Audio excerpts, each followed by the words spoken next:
नमस्कार साथियों, आपका हमारे YouTube चैनल जुगल टेक्निकल में हार्दिक स्वागत है। मैं जुगल राठौर। साथ ही इस वीडियो में हम बात करेंगे कक्षा 9 जो परक टेस्ट हैं या अर्धवार्षिक परीक्षाएं हैं या वार्षिक परीक्षाएं हैं, उसमें मुख्य विषय हैं या अन्य विषय हैं, उनका अंक भार क्या रहने वाला है, यानी कि मार्क डिस्ट्रीब्यूशन किस प्रकार रहने वाला है, इसकी पूरी जानकारी मैं आपको इस वीडियो में देने वाला हूं। साथ ही आपको ऑनलाइन एंट्री करनी है, वो किस प्रकार करनी है, उसमें किस प्रकार नंबरों की फीडिंग होगी, मार्कशीट जनरेट करना है या ग्रीन शीट जनरेट करना है, वो किस प्रकार करना होगा, यानी कि रिजल्ट को वेरीफाई अनवेरीफाई करना होगा तो किस प्रकार करना होगा, और जो भी स्टूडेंट है उनकी अनुपस्थिति के केस में आपको करना क्या है, मेडिकल के केस में क्या करना है, ग्रेस सिस्टम क्या रहने वाला है, पूरक परीक्षा से रिलेटेड पूरी जानकारी, यानी कि कक्षा 9 को जो रिजल्ट है उसको लेकर पूरे दिशा निर्देश क्या है, कंप्लीट पूरी जानकारी मैं आपको इस वीडियो में देने वाला हूं। तो पूरा वीडियो देख के, और आप हमारे चैनल पे नए और अभी तक आपने हमारे चैनल को सब्सक्राइब नहीं किया तो चैनल को सब्सक्राइब करें, बेल आइकन प्रेस करके ऑल पर जरूर क्लिक करें, क्योंकि ऐसी लेटेस्ट जानकारी मैं आपको लगातार देता रहता हूं। तो शुरू करते हैं। तो देखिए, जो सत्र 2023-24 के लिए शाला दर्पण पर जो विद्यालय द्वारा स्थानीय परीक्षा आयोजित करवाई गई है उसकी अंक फीडिंग है तो क्या दिशा निर्देश से पूरी जानकारी आपको पूरे वीडियो में मिलेगी।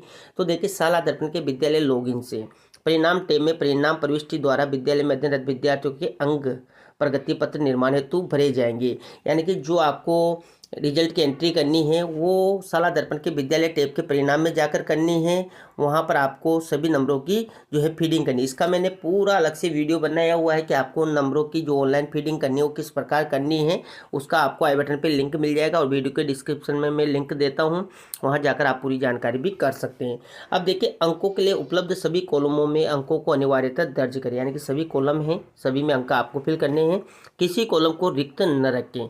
यदि पोर्टल पर विद्यार्थी नहीं है तथा विद्यार्थी ने पहली परख या दूसरी परख नहीं दी है या 10वीं कक्षा जैसे कि NIOS या RSOS या सप्लीमेंट्री का परिणाम विलंब से घोषित होने के कारण अर्धवार्षिक से पहले प्रवेशित हुए हैं, चूँकि उनकी अनुपस्थिति दर्ज नहीं की जा सकती तो ही कॉलम रिक्त रखना है। अब देख ले आप, यहाँ पर ये पूरी जानकारी इस प्रकार है कि जो स्टूडेंट सप्लीमेंट्री से या किसी अन्य कारण से विलम्ब से जो है आया है तो उसका जो कॉलम है उसमें आपको जो अनुपस्थिति दर्ज नहीं करनी है उसके कॉलम को रिक्त रखना, ये आपको अनिवार्य ध्यान रखना है। इसके बाद देखिए, अनुपस्थित होने पर -1 है वह चिकित्सा यानी कि मेडिकल पर छुट्टी पर रहने पर -2 अंकित आपको करना है, जो कि मैंने परिणाम प्रविष्टि के टाइम पे भी आपको वीडियो में बताया हुआ है। वार्षिक परीक्षा के साथ व्यावसायिक शिक्षा विषय के अंक भी दर्ज किए जाएंगे, ये भी काफ़ी इंपॉर्टेंट है और ये 100 अंक इसके रहेंगे। सत्र 23-24 के लिए शिक्षा विभाग के नियम और दिशा निर्देशों के अनुसार अंक तालिका तैयार की जाएगी, वो भी आगे मैं पूरी जानकारी दूंगा व्यावसायिक शिक्षा वगैरह सबकी। इसके बाद देखिए, कक्षा 9वीं और 11वीं में छात्र के उत्तीर्णता के लिए अधिकतम आवंटित अंकों में 36% अंक प्राप्त करना अनिवार्य, यानी कि जो 9वीं 11वीं के छात्र उत्तीर्ण होंगे उनको कम से कम 36% अंक अनिवार्य रूप से लाने होंगे। अंतिम परिणाम उन छात्रों के लिए घोषित किया जाएगा जो कम से कम 2 परख और वार्षिक परीक्षा, देखिए यहाँ पर अंतिम परिणाम उन्हीं छात्रों का घोषित किया जाएगा जो 2 परख और वार्षिक परीक्षा देंगे या 1 परख अर्धवार्षिक परीक्षा और वार्षिक परीक्षा में उपस्थित हुए हो, उनका ही यहाँ पर वार्षिक रिजल्ट घोषित किया जाना है, यानी कि परिणाम घोषित किया जाना है। इसके बाद देखिए, कक्षा 9वीं और 11वीं के लिए जो छात्र छात्राएं वार्षिक परीक्षा में बिना सूचना के अनुपस्थित हैं उनका परीक्षा परिणाम तैयार नहीं किया जाएगा, किंतु देखिए यहाँ पर रुग्णता प्रमाण पत्र के आधार पर, यानी कि जो मेडिकल के आधार पर छात्र वार्षिक परीक्षा में पुनः परीक्षा यानी कि री एग्जाम हेतु पात्र होंगे। इसके बाद देखिए, छात्र अधिकतम 2 विषयों में पूरक परीक्षा के लिए पात्र होंगे, यानी कि अधिकतम आप 2 विषय हैं उनको पूरक परीक्षा के लिए पात्र होंगी। कक्षा 1 से 4 और 6 से 7 में पुनः परीक्षा या पूरक का कोई प्रावधान नहीं है, ये आपको ध्यान रखना है, यानी कि इनके सभी स्टूडेंट को जो है पास आउट करना है, यानी कि प्रमोट करना है।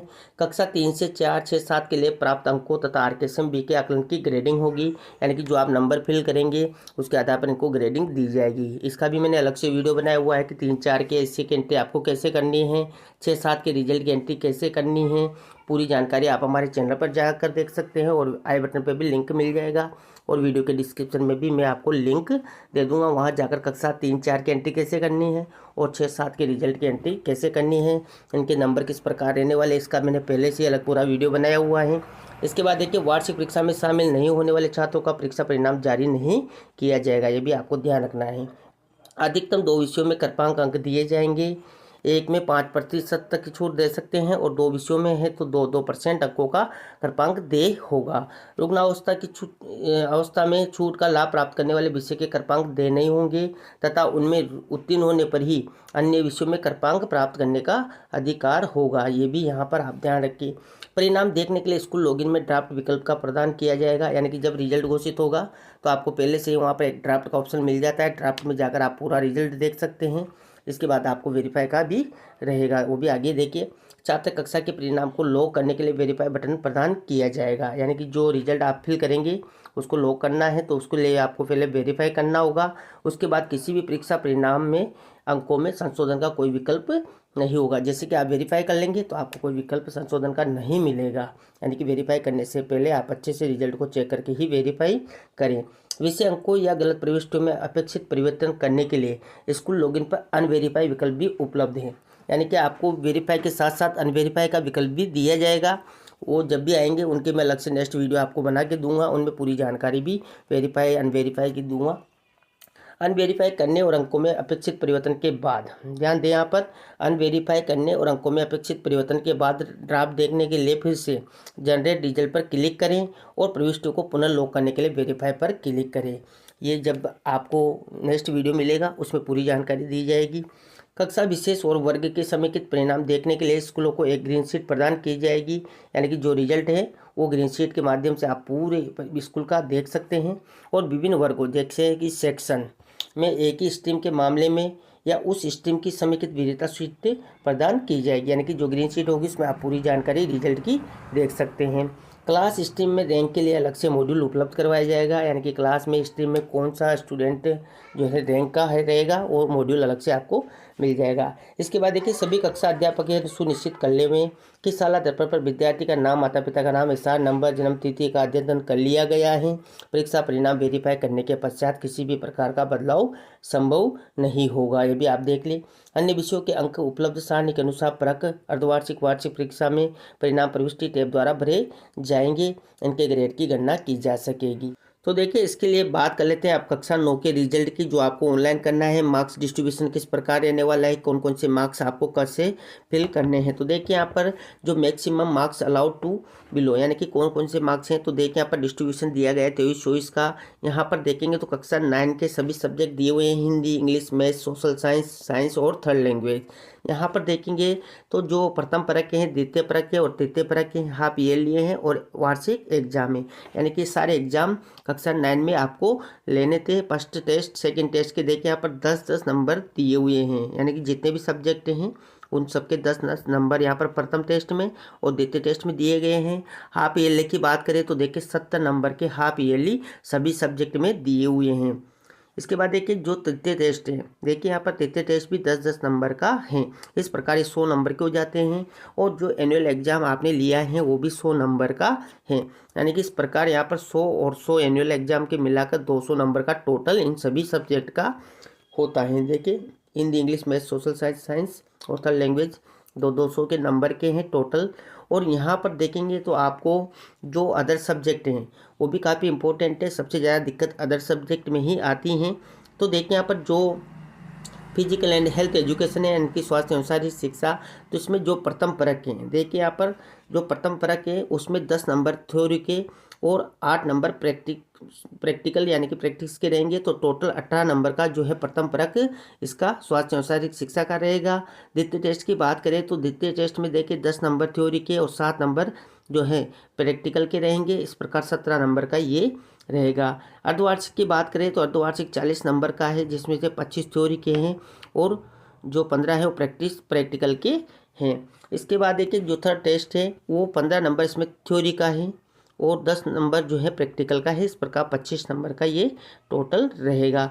और वार्षिक परीक्षा में बात करें स्वास्थ्य एवं शारीरिक शिक्षा की तो देखिए 30 नंबर थ्योरी के हैं और 70 नंबर प्रैक्टिकल के हैं। तो इस प्रकार 100 नंबर का ये रहेगा। तो इस प्रकार यहाँ पर 200 नंबर का ये टोटल जो है फिजिकल एंड हेल्थ एजुकेशन का पेपर रहने वाला है, यानी कि 200 नंबर टोटल इनके रहने वाला है। यहाँ पर डिस्ट्रीब्यूशन आप देख सकते हैं, इसके आधार पर ही आप डिस्ट्रीब्यूशन करें। और आप जो रजिस्टर संधारण कर रहे हैं उसमें भी प्रथम परक, द्वितीय परक, तृतीय परक, अर्धवार्षिक, वार्षिक में भी इस प्रकार जो है थ्योरी और प्रैक्टिकल का आप डिस्ट्रीब्यूशन कर सकते हैं। और रिजल्ट एंट्री भी इसी प्रकार यहाँ पर होगी, यानी कि जो अदर सब्जेक्ट हैं प्रथम परक में इस प्रकार यहाँ पर एंट्री करनी है, और सेकंड टेस्ट है या थर्ड टेस्ट है या वार्षिक है उसमें भी इस प्रकार एंट्री करनी है। इसके बाद देखिए राजस्थान का स्वतंत्रता आंदोलन व जो परंपरा है वो देखिए, तो यहाँ पर देखिए प्रथम परक जो है 10 नंबर का है, द्वितीय परक भी 10 नंबर का है, अर्धवार्षिक जो है 70 नंबर की है, और जो तृतीय टेस्ट है वो 10 नंबर का है, और वार्षिक परीक्षा 100 नंबर की, टोटल 200 का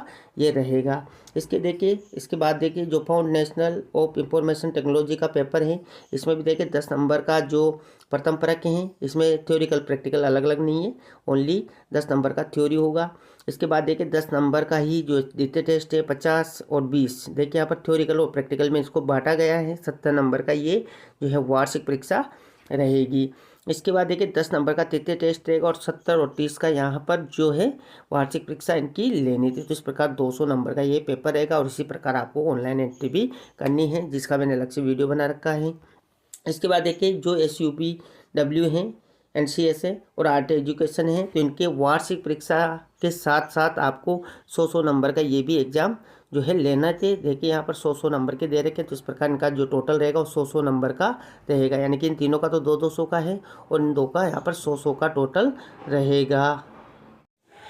इसके बाद देखिए जो रिजल्ट के बाद भी आपको काफ़ी सारी जानकारी रिजल्ट से संबंधित जाननी जरूरी है। तो देखिए प्रत्येक विषय के लिए परिणाम टैब में यूनिट टेस्ट, अर्धवार्षिक, वार्षिक परीक्षा के अंकों की प्रविष्टि करनी है, यानी कि जो रिजल्ट की एंट्री है वो आपको साला दर्पण पर परिणाम के टैब में जाकर करनी है। इसके बाद देखिए मैप किए गए विषयों को आप स्कूल लॉगिन के लिए अंक स्टाफ लॉगिन के माध्यम से भी दर्ज कर सकते हैं, यानी कि जो स्कूल लॉगिन है वहाँ से भी दर्ज कर सकते हैं, और जो स्टाफ लॉगिन है वहाँ से भी आप दर्ज कर सकते हैं। इसके बाद देखिए जो मार्क्स एंट्री है, इसमें मॉड्यूल में छात्र की अनुपस्थिति के लिए -1 है, और मेडिकल के लिए -2 मार्क आपको करना है।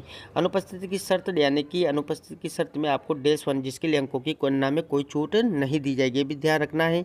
लेकिन मेडिकल के लिए, यानी कि मेडिकल सर्टिफिकेट की प्रस्तुति अगर स्टूडेंट करता है तो विकल्प 2 यानी कि -2 होगा, और अंकों की छूट प्रदान की जाएगी। यहाँ पर ध्यान आपको रखना है कि अनुपस्थिति में कोई भी छूट आपको नहीं देनी है, और अगर मेडिकल पे है तो आप छूट दे सकते हैं। उदाहरण भी यहाँ पर दिया हुआ है, देखिए यदि अभ्यर्थी अर्धवार्षिक परीक्षा 17 अंक में अनुपस्थित हैं, यानी कि यहाँ पर जो स्टूडेंट है वो अर्धवार्षिक परीक्षा में अनुपस्थित रहा और सभी कक्षा टेस्ट और परीक्षाओं में उसने उपस्थित हुआ है, तो अधिकतम, तो देखिए यहाँ पर गणना के लिए अंक 200 अंकों से होंगे, यानी कि 200 अंक उसकी गणना में होते हैं। लेकिन वह मापदंडों के अनुसार मेडिकल प्रमाण पत्र प्रदान करेगा तो गणना उसकी 130 अंकों से होगी, यानी कि उसका जो 70 अंक का अर्धवार्षिक परीक्षा उसने नहीं दी है, इस कारण उसको जो उसकी गणना करनी है वो 130 अंकों के आधार पर करनी है, क्योंकि उसने मेडिकल दिया है और -2 आपने उसमें अंकित किया है। तो यहाँ पर जो अर्धवार्षिक परीक्षा 70 अंक की है वो चिन्हित किया जाएगा। तो इस प्रकार ये आपको जो है मेडिकल के स्थिति में आपको करना है। इसके बाद देखिए यदि छात्र दूसरे स्कूल से स्थानांतरित हुआ है तो परीक्षा के अंक पिछले स्कूल की अनुशंसा पर वर्तमान स्कूल में भरे जाएंगे, यानी कि मान लीजिए कोई स्टूडेंट बीच में किसी विद्यालय से अपने विद्यालय में आ चुका है, तो जो पिछला विद्यालय है उसके अनुशंसा पर आप उसकी एंट्री अपने विद्यालय में कर सकते हैं। उन छात्रों का रिजल्ट नहीं बनाया जाएगा जो कभी वार्षिक परीक्षा में शामिल नहीं हुए हैं। अभ्यर्थी द्वारा प्राप्त अधिकतम अंक और विशिष्टता D को अंकों के साथ अंकित किया जाएगा और छात्र द्वारा प्राप्त किया गया है। इसके बाद देखिए मेडिकल सर्टिफिकेट के आधार पर ऐसे छात्रों को केवल वार्षिक परीक्षा में पुनः परीक्षा का प्रावधान प्रदान किया जाएगा, यानी कि मेडिकल सर्टिफिकेट अगर लाता है तो ऐसे छात्रों को केवल वार्षिक परीक्षा में पुनः परीक्षा का प्रावधान दिया गया है। यदि छात्र किसी विषय में 25%, ध्यान दें यहाँ पर, यदि किसी छात्र किसी विषय में 25% यानी कि जैसे कि 200 में से 50 अंक प्राप्त करता है, यानी किन्हीं दो मुख्य विषयों में न्यूनतम उत्तीर्ण अंक 36% से कम हैं, तो वो दोनों विषयों में पूरक परीक्षा के लिए पात्र होगा और ग्रेस मिलेगा और तदनुसार प्रदान किया गया है। इसके बाद देखिए पूरक परीक्षा के बाद पूरक विषय और विषयों में प्राप्त वास्तविक अंकों के साथ नई मार्कशीट तैयार की जाएगी। अधिकतम 2 मुख्य विषयों के लिए अनुपूरक की अनुमति होगी।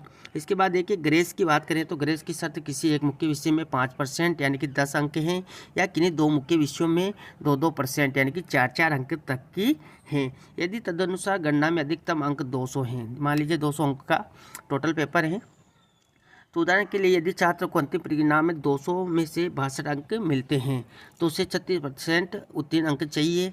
तो जैसे कि मान लीजिए 200 में से उसको 72 अंक प्राप्त करने के लिए 5% यानी कि 10 अंकों की छूट का पात्र हैं।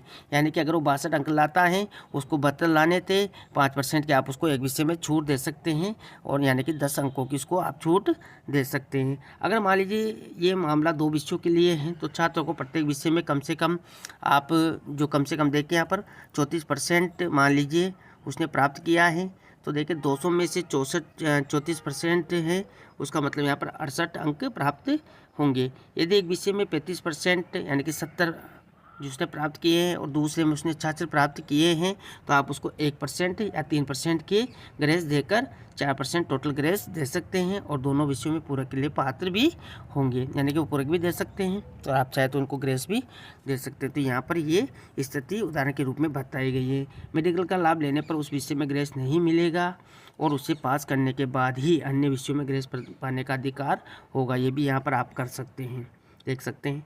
यदि छात्र पहली या दूसरी परीक्षा में मेडिकल पर हैं और एक क्लास टेस्ट और अर्धवार्षिक परीक्षा में फिर उस परीक्षा में अधिकतम अंकों में छूट के साथ अंकों की गणना की जाएगी, लेकिन छात्र उस विषय में ग्रेस का हकदार नहीं होगा। इसका मतलब ये है कि छात्र को 36% अंक प्राप्त करने होंगे और जहां छात्र उस विषय में ग्रेस के लिए पात्र नहीं होगा। ये भी यहाँ पर जो है जानकारी दी गई है। वोकेशनल विषय के अंक वार्षिक परीक्षा के विषयों के साथ भरे जाएंगे। मार्क्स जो डिस्ट्रीब्यूशन है उसमें देखिए थ्योरी 30% मार्क्स हैं, पोर्टफोलियो 20% मार्क्स हैं और प्रैक्टिकल के 50% मार्क्स होंगे। छात्रों को इन तीनों प्रारूपों में अलग अलग 100% में से न्यूनतम 36% अंकों के साथ उत्तीर्ण होना होगा। यदि छात्र अनुपस्थिति में है या मेडिकल पर है तो ऐसे छात्रों को वोकेशनल पेपर में फिर से उपस्थित होने का मौका जो है दिया जाएगा। वोकेशनल सब्जेक्ट में ग्रेस का कोई प्रावधान भी नहीं है। अब देखिए यहाँ पर यदि छात्र सामाजिक विज्ञान की तुलना में व्यावसायिक विषय में अधिक अंक प्राप्त करता है या इसके विपरीत तो इस विषय के अंक जिसमें छात्र ने अधिक अंक प्राप्त किए हैं अंतिम गणना के लिए गिना जाएगा। लेकिन छात्र को सामाजिक अध्ययन और सामाजिक अध्ययन दोनों में उत्तीर्ण होना होगा। व्यावसायिक विषय उदाहरण के लिए यदि छात्र ने वोकेशनल ट्रेड यानी कि ब्यूटी एंड वेलनेस की तुलना में सामाजिक विज्ञान में अधिक अंक प्राप्त किए हैं तो सामाजिक विज्ञान के अंक अंतिम मार्कशीट पीडी में शामिल किए जाएंगे, अन्यथा ब्यूटी एंड वेलनेस के अंक मार्कशीट के लिए अंतिम गणना में शामिल किए जाएंगे। यहाँ पर देखिए छात्र को सोशल साइंस और वोकेशनल दोनों में से उत्तीर्ण होना चाहिए। तो ये भी जानकारी यहाँ पर दी गई है। पूरक अंकों में अनुग्रह का कोई प्रावधान नहीं है और एक या दोनों पूरक विषयों में न्यूनतम 36% अंक आपको प्राप्त करने होंगे। अन्य विषयों के लिए दिए गए मापदंडों के अनुसार ग्रेडिंग होगी जो अन्य विषय हैं। विशेष कक्षा के लिए उत्पन्न परिणाम देखने के लिए स्कूल लॉगिन में ड्राफ्ट विकल्प दिया जाएगा, जैसा कि मैंने आपको शुरू में ही बताया है। और विशेष छात्र कक्षा के परिणाम को लॉक करने के लिए सत्यापित कर यानी वेरीफाई का बटन प्रदान किया जाएगा। उसके बाद किसी भी परीक्षा परिणाम में संशोधन का कोई विकल्प नहीं होगा। इसके बाद देखिए विषय अंकों या गलत प्रविष्टियों में उपेक्षित परिवर्तन के लिए स्कूल लॉगिन पर अनवेरीफाई विकल्प उपलब्ध हैं। सत्यापन रद्द करने और अंकों में अपेक्षित परिवर्तन के बाद ड्राफ्ट के लिए फिर से परिणाम उत्पन्न करें, यानी कि जो है रिजल्ट वेरीफाई करें पर क्लिक करना है और प्रविष्टियों को लॉक करने के लिए सत्यापित करें पर क्लिक करना है, जो कि मैंने आपको शुरू में ही बताया है। छात्र के अंक और परिणाम की समेकित प्रविष्टियां देखने के लिए ग्रीन शीट विकल्प हैं। अंतिम परिणाम की पुष्टि से पहले क्लास टीचर को ग्रीन शीट और ड्राफ्ट मार्कशीट की जांच करनी चाहिए। इसके बाद भी देखिए यहाँ पर विशेष कक्षा और अनुभाग के समेकित परिणाम देखने के लिए स्कूलों को एक एमएस एक्सेल शीट प्रदान की जाएगी। विभिन्न अनुभागों में एक ही स्ट्रीम के मामले में उस स्ट्रीम की समेकित शीट प्रदान की जाएगी, जो कि आपको अलग से विकल्प मिलेगा, जैसा कि मैंने आपको आगे ही बताया था। और कक्षा स्ट्रीम में रैंक के लिए अलग मॉड्यूल प्रदान किया जाएगा, इसका भी आपको अलग से मॉड्यूल मिलेगा, वहाँ पर जाकर आप पूरी जानकारी जो है कर सकते हैं। इसके बाद देखिए सत्र 2023-24 में कक्षा 9-11 हेतु अंक निर्धारण निम्नानुसार किया गया है, जिसकी प्रविष्टियां शाला दर्पण के परिणाम मॉड्यूल में किया जाना है।